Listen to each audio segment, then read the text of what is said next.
학계론 교육 철학의 세 번째 시간으로 20세기 전기의 교육 사조에 대해서 한번 살펴봅시다. 여러분, 다른 영역은 몰라도 지금 여기서 20세기 전기의 교육 사조 네 가지를 살펴볼 텐데요. 여기서는 내용을 구체적으로 못 다루지만 실제 교육 철학 파트에 가면 이 네 개에 대해서 여러분들이 꼼꼼하게 잘 살펴보시고요. 이 부분도 매우 교육 철학에서 중요하기 때문에 여러분들이 잘 살펴봐 주시면 좋겠습니다. 먼저 진보주의입니다. 진보주의는 20세기 미국 교육의 어떤 전체적인 경향성을 대표하는 교육 사조라고 볼 수 있습니다. 교사 중심의 어떤 전통적 교육의 편협성이나 형식주의가 낳은 어떤 비인간화에 대한 반발로 일어난 교육 운동이라고 볼 수 있죠. 이 진보주의는 모든 교육의 중심을 아동에게 둡니다. 그래서 아동의 전인적인 성장, 발달 이런 데 초점을 두죠. 그래서 진보주의 교육 운동의 어떤 기본 사상은 아동 중심주의에 입각해서 이 learning by doing, 즉 실천함으로써 배우는 그런 교육을 지향합니다. 요즘 용어로 이제 얘기하자면 자기주도 학습 같은 것들, 학생 중심의 자기주도 학습 같은 것들이 대표적인 캐치프레이즈라고 할 수 있겠죠. 또한 이제 학교는 학습하기에 쾌적한 장소가 돼야 되고 모든 학습은 아동의 흥미나 욕구나 요구에 입각해서 진행돼야 된다라고 강조한 것입니다. 진보주의 교육 같은 경우에는 1918년에 듀이나 킬패트릭이 이제 프로젝트 학습을 만든 사람이죠. 듀이나 킬패트릭을 중심으로 이제 진보주의 교육협회가 결성되고요. 그런 내용들이 이루어지고요. 전통적인 어떤 교육 환경을 개선하는 데 상당히 기여를 합니다. 이 진보주의 교육협회는 미국 교육 개혁 운동으로 발전을 하고요.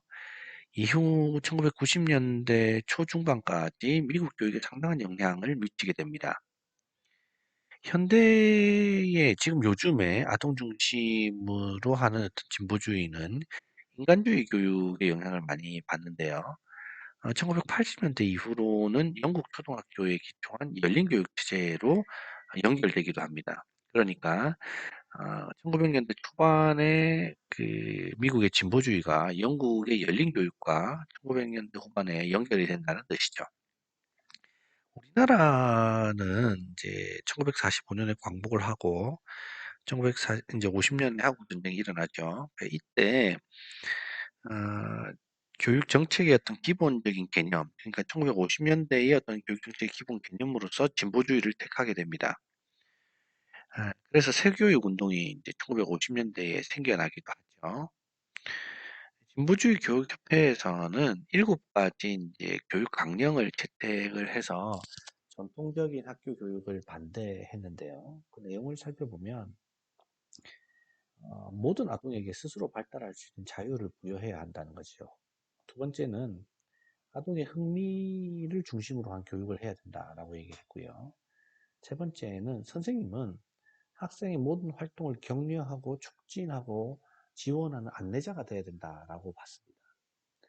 네 번째는 아동 교육의 목적이 꼭 성적에만 있는 게 아니라 어떤 전인적인 성장, 인지, 정의, 신체, 도덕, 사회성 이런 것들이 모두 발달해야 된다라는 데 초점을 두고 있고요. 다섯 번째는 이제 교육의 가장 중요한 목표는 건강 증진이라고 본 겁니다. 그래서 학교의 환경이나 시설이나 하는 것들이 다 명랑하고 쾌활하게 밝게 되어 있어야 된다고 보았죠. 여섯 번째는 학교의 기능은 가정과 긴밀하게 연결이 되어서 아동의 생활이나 학교 생활을 증진시킬 수 있도록 해야 된다라고 본 겁니다. 다음 마지막 일곱 번째는 진보주의를 채택하는 학교들은 실험 학교로서 과학적인 연구를 통해서 교육 개혁을 끊임없이 진행해 가기 위해서 중추적인 역할을 해야 된다라고 보았죠. 그런데 이제 1930년대에 들어오면서 이 진보주의 교육 이론이 본질주의와 항존주의에게 비판을 받았습니다.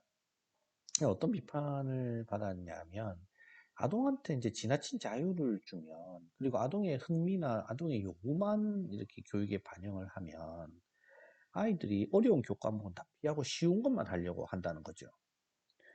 두 번째는 그 자유를 너무 존중하면 미래의 어떤 직업 또는 미래의 사회를 준비하기 위해서 어려운 것들도 좀 해내야 되는데 그런 내용들에 대해서 너무 소홀하게 되고 민주적인 방식에 너무 기대게 되면 절대불변의 선이나 절대불변의 진리나 지식을 알려주는 데 있어서 부족하다고 본 거죠.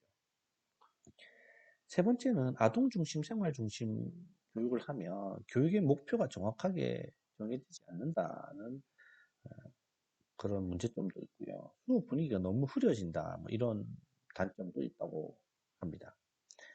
그리고 이제 학교라는 곳이 하는 기능이 원래 특수한 훈련기관이 돼야 되는데 오히려 이제 사회의 축소판이나 사회 복사판 정도가 되어가지고 문제가 발생할 수 있다 이렇게 본 겁니다. 그 다음 이제 우리가 살펴볼 내용은 여기 이제 쭉 나오죠. 예, 나오고요. 아이고, 죄송합니다. 본질주의를 좀 봐야 됩니다. 죄송합니다. 파워포인트 넘어가죠. 예, 본질주의입니다. 1938년에 버글리 등이 미국 본질주의 교육개혁위원회를 이제 결성하게 됩니다. 이 위원회에 따르면 진보주의자들이 지나치게 아이들 흥미나 자유를 존중해가지고 진정한 문화유산의 전달을 이렇게 잊어버리고 있다라고 얘기를 하죠. 또 진보적인 학교가 학습자들이 기본적인 학문을 할 수 없도록 만들어 버렸다. 그래서 인류가 쌓아온 이 문화적인 전통 중에서 가장 본질적이고 가장 핵심적인 내용들을 못 배우게끔 만들어 버렸다. 이렇게 주장들을 합니다. 그래서 이 본질주의자들이 이제 주장하는 교육의 기본 원리는 이렇죠. 원래 공부라는 거, 학습이라는 것은 강한 훈련을 동반한다. 그렇기 때문에 아이들이 싫어해도 꼭 시킬 건 시켜야 된다. 그리고 또 응용도 시켜야 된다. 이게 이제 첫 번째 주장입니다. 두 번째는 교육의 주도권이 교사에게 있어야지 학생에게 있는 것은 아니다라고 본 거죠. 어린이가 한 인간으로서 잠재적인 능력을 충분히 발휘하려면 그걸 또 객관적으로 잘 알고 있는 교사의 지도와 감독이 필요하다 이렇게 본 거죠. 대신에 이제 선생님은 아이들의 잠재적인 능력을 개발시켜 줘야 되는 거죠. 세 번째는 교육 과정의 핵심은 정해진 교과를 철저하게 이수하는 거다라고 봤고요. 네 번째는 학교는 어떤 전통적인 학문의 훈련 방식을 계속 유지해야 된다라고 본 겁니다. 이제 본질주의도 몇 가지 이제 비판을 받는데요. 예를 들면 현대에 발생하는 교육의 문제라든지 그것들의 해결을 위한 대안 모색 같은 것들은 좀 논의가 부족하다는 이제 점이 있죠. 그다음에 이제 이 본질주의는 사회과학을 경시한 측면이 있다 하는 그런 비판도 있고요. 두 번째는 이제 너무 이렇게 강조 선생님 위주로 생각하다 보니까 학생들의 참여 의식이 떨어진다 하는 그래서 학습의 동기나 학습의 참여 의지가 꺾인다 그런 비판도 있습니다. 다음에 이제 항존주의와 관련해서 본다면 항존주의는 조금 이따 나올 텐데요. 본다면 이 본질주의는 기본적인 지식과 기술의 전수에만 급급을 했지 시간과 공간을 초월한 영원한 진리나 영원한 가치의 추구에 대해서는 좀 소홀한 측면이 있다 이렇게 보는 겁니다. 그다음에 이제 마지막에 등장하게 될 사회 재건주의와 관련해서 본다면 이 본질주의라는 것은 인류의 과제와 교육의 역할 같은 것들이 미래 의식이나 사회 혁신과 관련해서 좀 부족한 측면이 있다 이렇게 바라봅니다. 다음에 이제 등장하는 것이 이제 항존주의입니다. 항존주의는 그 라틴어 페르라는 단어에서 왔는데요. 페르라는 단어는 불변, 영원, 변하지 않는 것, 항상 존재하는 것, 뭐 이런 뜻을 지닙니다. 그러니까 이 진리의 절대성이나 진리의 불변성, 진리의 영원성이나 진리의 항상 존재하는 이런 것들, 그런 성질들을 이제 반영한다고 볼 수 있겠죠. 이제 항존주의 교육 철학 같은 경우는 고대 그리스의 이성관이나 지식관을 그대로 이제 이어받고 있습니다. 그래서 인간은 이성을 지닌 존재고 이런 이성의 개발을 통해서 인간다운 삶을 영위할 수 있다고 본 것이 항존주의 교육 철학이죠. 이런 항존주의 교육 철학의 최대 목적은 이성을 개발하는 데 있고요. 이것들을 위해서 자유교양 교육을 교육적 이상으로 생각하게 됩니다. 향전주의는 인간의 본성은 변하지 않기 때문에 본질적으로 동일하다는 가정을 가지고 있는데요. 항존주의 교육에는 절대의 원리가 적용되는 것이죠. 이것은 이제 변화의 원리가 적용되는 진보주의 교육과는 대조를 이루는 거라고 볼 수 있습니다. 항존주의자들은 심각한 사회의 변화에도 불구하고, 그러니까 사회가 아무리 빨리 변하고 아무리 많이 변해도 이 연속적인 것이 있다, 영원한 것이 있다, 참되고 이상적인 것이 있다 라고 바라봤습니다. 따라서 과학주의나 세속주의나 물질주의 성격을 띤 진보주의나 본질주의 교육 사상과는 반대되는 입장에 서는 거죠. 반과학주의, 반세속주의, 탈세속주의, 뭐 정신주의, 이성주의 이런 것들을 지향해 갑니다. 철저하게 비세속적인 입장에서 항존주의는 시간과 공간을 초월한 정신적, 초자연적, 영구불변의 진리 같은 것들을 추구해 가죠. 항존주의는 지나치게 이상적이기도 하고요. 또 현실을 가볍게 보는 측면이 있다라는 비판에 직면하게 됩니다. 첫 번째는 너무 영원한 것이 있다고 하다 보니까요. 비민주적인 성향을 띠게 되죠. 두 번째는 너무 이상적인 것만 추구하다 보면 현실을 가볍게 여기는 그런 단점도 있죠. 그리고 끝으로 귀족주의적이고 주지주의 교과를 중심으로 하는 그런 경향을 띠게 됩니다. 마지막으로 살펴볼 게 이제 재건주의입니다. 재건주의는 진보주의와 약간 연결이 되기도 하는데요. 진보주의자들 중에는 아동의 개성을 강조한 교육자와 사회 변화에 관심을 가지는 교육자로 나뉘게 됩니다. 이 중에서 이제 사회 변화에 관심을 가진 진보주의 교육자들을 사회재건주의 또는 사회적 재건주의 또는 재건주의라고 부릅니다.